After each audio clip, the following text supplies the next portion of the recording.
Bismillah wassalatu wassalamu ala rasulillah. Ina mana salama ta addinin musulunci. Assalamu alaikum wa rahmatullahi ta'ala wa barakatuh. Kamar kullum yau ma gani na sake dawo mana da wani sabon bayanin akan yadda za mu yi amfani da wayoyinmu don samun sauƙin gudanar da ayyuka na social media da makamantansu. Yau kuma abin da zan nuna mana shine yadda mutum zai iya tura saƙo ga mutane da yawa a lokaci ɗaya ba kuma tare da ya buɗe group ba. Yawanci muna samun matsaloli, wasu muna son tura saƙonni ga mutane amma kuma group sun yi yawa, wani sa'in ma da ka sa mutum da kanshi zai fita saboda baya buƙatar ƙarin groups daga gurinsa. Kai kuma in ka ce za ka dinga tura wa mutane saƙonni ɗaya bayan ɗaya ko da ta hanyar makin ne, akwai wahalarwa a ciki. To ya za ka iya tura saƙonni lokaci ɗaya ba tare da ka buɗe group ba kuma tare da ka sha wahalar yin makin ɗin mutane ba. Akwai hanya mai sauƙi da za ka yi ta WhatsApp. Yanzu abin da zamu yi, mu hau WhatsApp.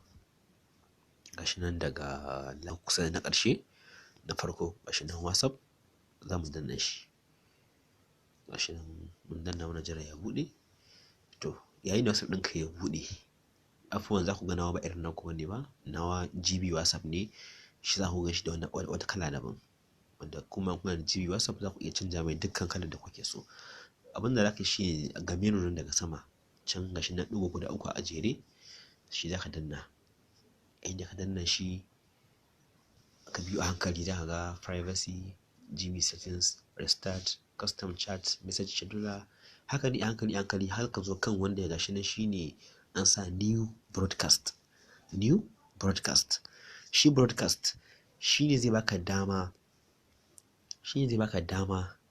ka imakin ɗin mutane ka saka su a wuri ɗaya kamar a gurbi a wurinka, amma kuma kowa a cikin saƙon zai je masa ne daban-daban ba tare ba.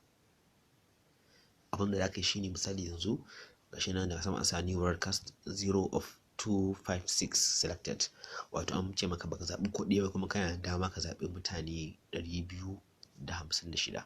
Misali yanzu mu fara zaɓa mu gani, mu danna gashi nan muna dannawa, muna makin misali, muna makin gashi nan muna makin. Da ka kammala makin ɗinka, har yanzu misali yanzu mun zaɓi mutum 11, daga nan har mutum 256 kana da dama ka zaɓa. Da ka kammala sai ka danna wannan gashi nan good da ke ƙasa, da ka danna shi,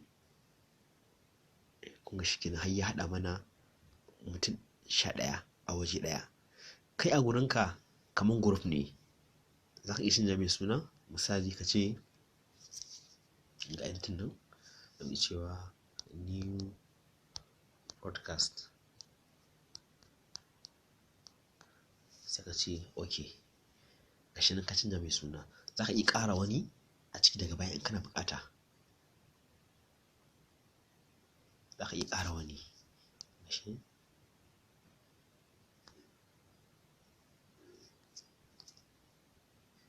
nan muna ƙara wasu.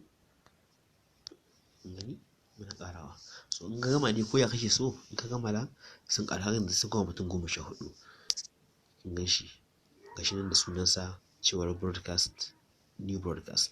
Gashi nan sun baka cewar gashi nan da sunansa. Abin da kawai za ka yi yayin da kake so, yanzu wannan ka riga ka haɗa shi kuma ba zai goge ba. Duk ko da ka goge WhatsApp ɗinka ka saka sabo, yana nan. Kamar yadda in ka saka sabon WhatsApp, dukkan group ɗinka zai dawo maka, sai dai in ka jima baka hawa. Yanzu kawai in kana so ka tura saƙo, za ka taɓa shi wannan broadcast da ya buɗe maka, nan za ka zo ka saka saƙonka. Misali ka ce assalamu alaikum. Assalamu alaikum. Sai ka tura. Yanzu da ka tura ɗin nan zai je wa kowa a cikin waɗannan mutanen guda 14 da ka zaɓa. Sai dai zai je kowa ne daban-daban, ba zai je musu a tare ba. Misali in ka duba, misali mun sa wa Cote d'Ivoire 1 2, to misali mu je mu duba Cote d'Ivoire 1 2 mu gani. Mu je mu duba su mu gani saƙon ya je musu. Da ke dai na rufe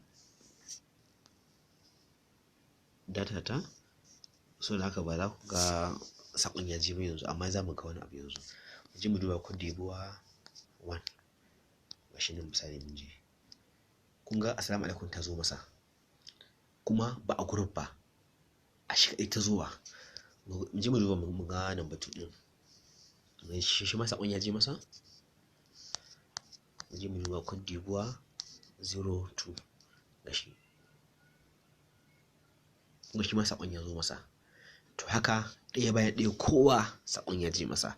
Wannan ita ce hanyar da za ka iya tura saƙo zuwa ga mutane da yawa ba tare da ka sha wahala ka yi makin ɗaya bayan ɗaya ba, ko kuma ka buɗe group ba. Ina wani fatan alkhairi. A Wais Al-Arabi Fage 08064850438. Ku tura tambayoyinku akan abubuwan da kuke so a amsa muku. Assalamu alaikum.